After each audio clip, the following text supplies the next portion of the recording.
नमस्कार दोस्तों, कथा वार्ता में आपका स्वागत है। आज प्रस्तुत है कहानी चैन की नींद। दोस्तों, कहानी को अंत तक जरूर सुनिएगा। वीडियो पसंद आने पर वीडियो को लाइक और चैनल को सब्सक्राइब जरूर कीजिएगा।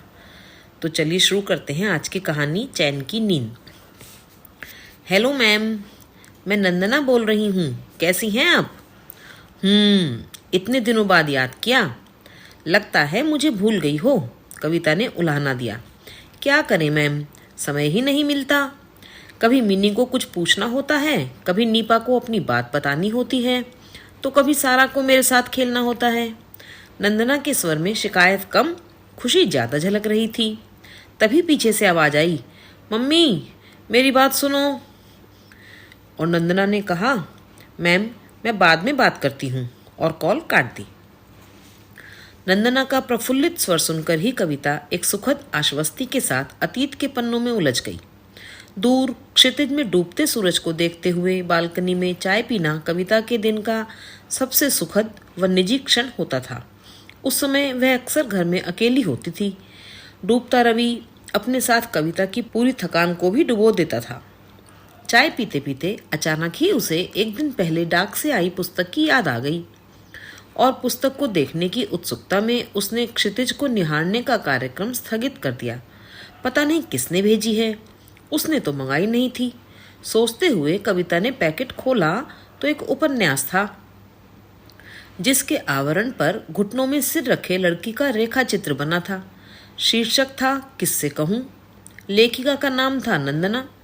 कविता सोचने लगी, यह उपन्यास मुझे किसने और क्यों भेजा है। कहीं गलती से तो मेरे पास नहीं आ गया। पर लिफाफे पर पता और नाम तो मेरा ही है। कविता ने अपनी स्मृति पर जोर डाला, पर उसे नंदना नाम की कोई परिचित ध्यान में ही नहीं आई। उसने उपन्यास को उलट पलट कर देखा, फिर सोचा, चलो देखते हैं आखिर क्या है इस उपन्यास में। कविता ने उपन्यास पढ़ना शुरू करा तो पढ़ती ही चली गई। नन्ही नीति स्कूल से लौटकर दौड़ती हुई अंदर आती है। मम्मा देखिए, क्लास में फर्स्ट आई हूँ। अच्छा, वेरी गुड। मम्मा ने उसे प्यार से गले लगाया और रानी आंटी को उसे चॉकलेट वाला दूध देने का निर्देश देकर स्वयं तैयार होने लगी। नीति बताना चाहती थी कि मैम ने उसकी कितनी तारीफ की, और जब वह स्टेज पर आई और सारे बच्चों ने ताली बजाई तो उसे कितना अच्छा लगा। पर मम्मा तो बाथरूम में चली गईं। नीति अभी दूध पी ही रही थी कि मम्मा ने आकर कहा, नीति मम्मा ऑफिस जा रही हैं, शाम को मिलते हैं। नीति ठुनकी, मम्मी प्लीज आज ऑफिस मत जाइए। बेटे, मम्मा की मीटिंग है, ऑफिस तो जाना जरूरी है। अच्छा, रानी आंटी तुम्हारे लिए टीवी लगा देंगी, आज तुम अपनी मनपसंद कार्टून फिल्म देख लेना, फिर सो जाना। मम्मा ने रानी से कहा, बेबी को आज कार्टून फिल्म देख लेने देना, फिर सुला देना, जब उठे तो उसका होमवर्क करवा देना। नीति ने गुस्से में दूध का गिलास फेंक दिया। रानी ने कहा, मम्मी तो चली गई, अब गुस्सा दिखाने से क्या फायदा। नीति चुपचाप जाकर कमरे में लेट गई। उसने टीवी भी नहीं देखा। शाम को मम्मी व पापा आए तो पापा ने उसे प्यार करते हुए कहा, आज हमें पता चला है कि हमारी बेटी क्लास में फर्स्ट आई है, देखो उसके लिए क्या लाया हूँ। और मम्मा अपनी बेटी के लिए क्या लाई हैं? पापा उसके लिए वीडियो गेम लाए थे और मम्मा उसके लिए मनपसंद आइसक्रीम लाई थी। नीति नए गेम में मगन हो गई। रात में सोते समय अचानक उसे अपनी स्कूल वाली बात याद आ गई। उसका मन किया कि मम्मी को बताए, इसीलिए उठकर वह मम्मी के कमरे में गई। मम्मी लैपटॉप पर कुछ काम कर रही थी और पापा मोबाइल पर किसी से बात कर रहे थे। मम्मी ने कहा, अरे हमारी बेटी सोई नहीं है अभी तक। मम्मा, मुझे आपसे बात करनी है, नीति ने उनकी गोद में चढ़ते हुए कहा। मम्मी ने कहा, बेटा 10 बज गए हैं, सुबह तुमको स्कूल भी जाना है ना, जाओ सो जाओ, नहीं तो नींद पूरी नहीं होगी। मुझे नहीं सोना है। नीति, डोंट बी बैड गर्ल, जाओ सो जाओ, कहते हुए मम्मी ने उसे गोद में उठाया और बिस्तर पर सुला आई। यह तो रोज की ही बात हो गई थी। उसे कितनी सारी बातें अपने मम्मी पापा को बतानी होती थीं, पर उनके पास समय ही नहीं होता था। धीरे धीरे नितिन ने मम्मी पापा से कुछ भी कहना बंद कर दिया। उसने अपनी एक गुड़िया को अपना दोस्त बना लिया अब उसे जो भी कहना होता वो अपनी गुड़िया से कहती। उसने गुड़िया का नाम चिंकी रखा था। वह स्कूल से आकर रोज चिंकी को स्कूल की सारी बातें बताती। कभी कहती, पता है चिंकी, मेरे क्लास में जो तनुज पढ़ता है वह बहुत गंदा है। जब मैं खेलती हूँ ना, मुझे धक्का दे देता है, मेरी पेंसिल भी चुरा लेता है। तुम उससे कभी बात मत करना। कभी कहती, चिंकी तुम मेरी बेस्ट फ्रेंड हो। स्कूल में मायरा भी मेरी फ्रेंड है, पर वह कभी मेरे साथ खेलती है तो कभी मुझे छोड़कर सामी के साथ खेलने लगती है। पर तुम तो मेरी बेस्ट फ्रेंड हो और तुम मेरी सारी बातें सुनती हो। I love you. और नीति उसे अपने सीने से लगा लेती। रात को सोती तो चिंकी के साथ, होमवर्क करती तो चिंकी को पास बिठाकर। एक दिन नीति स्कूल से लौटी तो अपने कमरे में नित्य की तरह वह चिंकी को लेने गई, पर उसे चिंकी नहीं मिली। उसने बहुत ढूंढा, फिर दौड़कर रानी आंटी के पास गई। रानी आंटी, मेरी चिंकी नहीं मिल रही, क्या आपने देखा है उसे? नहीं बेबी, मैं तो तुम्हारे कमरे में गई ही नहीं। नीति ने मम्मा को मोबाइल पर कॉल किया। मम्मा, मेरी चिंकी कहीं खो गई है। बेटे, अभी मैं मीटिंग में हूँ, शाम को आकर बात करेंगे। नीति के लिए पूरा दिन व्यतीत करना मुश्किल हो गया। शाम को मम्मा के आते ही वह दौड़ कर गई और आंखों में आंसू भरकर बोली, मम्मा, मेरी चिंकी कहाँ गई? मम्मा ने उसे एक सुंदर सी नई गुड़िया देते हुए कहा, अरे देखो, मैं तुम्हारे लिए उससे भी सुंदर गुड़िया ले आई हूँ। नीति ने उस गुड़िया को उठाकर फेंक दिया और मचल कर बोली, मुझे तो मेरी चिंकी ही चाहिए, यह नहीं चाहिए। मम्मा ने उसे प्यार से समझाते हुए कहा, बेटा, वह तुम्हारी गुड़िया पुरानी हो गई थी और गंदी भी हो गई थी, तुम इसी का नाम चिंकी रख लो। देखो, इसकी आंखें कितनी सुंदर हैं और इसकी फ्रॉक भी कितनी सुंदर है ना। पर नीति ने उसे हाथ भी नहीं लगाया, वह तो चिंकी की ही रट लगाए रही। उस दिन नीति रोते रोते सो गई। अजय ने निशा से कहा, तुमको नीति की गुड़िया फेंकने से पहले उससे पूछ लेना चाहिए था। अरे वह इतनी गंदी और पुरानी हो गई थी, इसलिए फेंक दी मैंने सोचा कि नीति नई और सुंदर गुड़िया देखकर खुश हो जाएगी, पर मुझे क्या पता था कि वह इतनी नाराज हो जाएगी। वैसे भी वह आजकल कुछ ज्यादा ही जिद्दी होती जा रही है। निशा और अजय के लिए चिंकी भले ही एक निर्जीव गुड़िया थी, पर नीति के लिए तो वह उसकी सबसे आत्मीय सखी थी जो खो गई थी और वह उसे भूल भी नहीं पा रही थी। जैसे जैसे वह बड़ी हो रही थी, घर पर अपने ही कमरे में रहने लगी थी। एक दिन नीति एकांत में बैठी कुछ बड़बड़ा रही थी। निशा ने देखा तो उसने पूछा, यह अकेले में क्या बड़बड़ा रही हो नीति? नीति मम्मा को देखकर चुप हो गई। निशा ने अजय से कहा, आजकल नीति दिन प्रतिदिन अंतर्मुखी होती जा रही है। आज मैंने देखा वो कमरे में बैठी पता नहीं क्या बड़बड़ा रही थी। अजय ने कहा, तुम उसको थोड़ा समय दिया करो, मुझे तो लगता है कि उसे अकेलापन खाए जा रहा है। मतलब तुम्हारे हिसाब से मैं उसका ध्यान नहीं रखती? मेरा यह मतलब नहीं है, पर वह बड़ी हो रही है, हमको उसका ध्यान रखना चाहिए। मैं उसकी ज़रूरत का सारा सामान तो उसके कहने से पहले ही ले आती हूँ। मुझे विश्वास है उसके पास जितने कपड़े, मोबाइल, घड़ी वगैरह हैं, उसके किसी भी दोस्त के पास नहीं है। मैं तुम्हारी समस्या समझता हूँ। मुझे पता है निशा, तुम कितनी बिजी रहती हो। आखिर हम दोनों जो भी कर रहे हैं नीति के लिए ही तो कर रहे हैं। पर वह भी बच्ची है, समझती नहीं। जब बड़ी होगी तब समझेगी कि हमने उसके लिए क्या किया। चलो आज हम तीनों कहीं घूमने चलते हैं, नीति का मूड बदल जाएगा। अजय ने नीति को बुलाकर कहा, नीति बेटे, चलो आज हम लोग पिकनिक पर चलते हैं। नीति ने प्रफुल्लित होकर कहा, सच पापा? आप और मम्मा दोनों मेरे साथ चलेंगे? वाह, मजा आ जाएगा। नीति तुरंत तैयार होकर खेलने के लिए रैकेट, शटलकॉक लेकर अपने कमरे से बाहर आई, पर उसने देखा उसकी मम्मी तो साड़ी पहनकर तैयार हैं।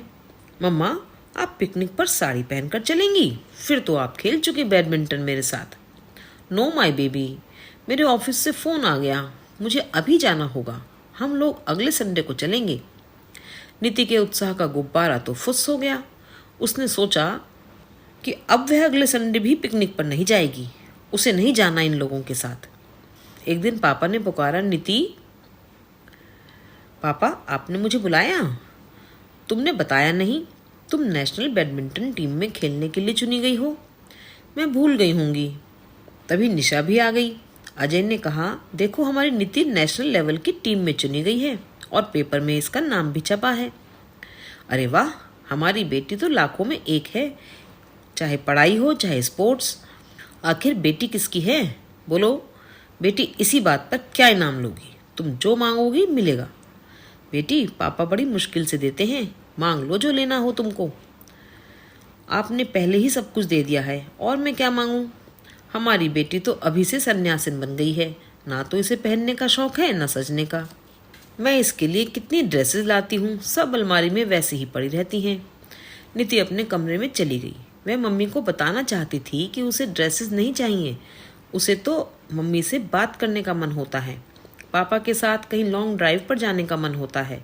पर वह जानती है वे दोनों कितने व्यस्त हैं, उनके पास समय ही नहीं है, इसीलिए वह कुछ नहीं कहती। वह तो यह भी नहीं बताती कि मानस उसे रोज तंग करता है, क्योंकि उसे पता है कि मम्मा उसकी किसी भी बात को गंभीरता से लेती ही नहीं। एक बार उसने बताना चाहा भी था कि मम्मा, मानस मुझे बिल्कुल अच्छा नहीं लगता। वह मानस? पर वह तो तुम्हारे साथ बचपन से पड़ा है। हाँ, लेकिन बचपन की बात और है। अब वह जब देखो कॉफी पीने चलने को कहता है। अरे तो क्या हुआ, तुम्हारा पुराना फ्रेंड है, चली जाओ उसके साथ।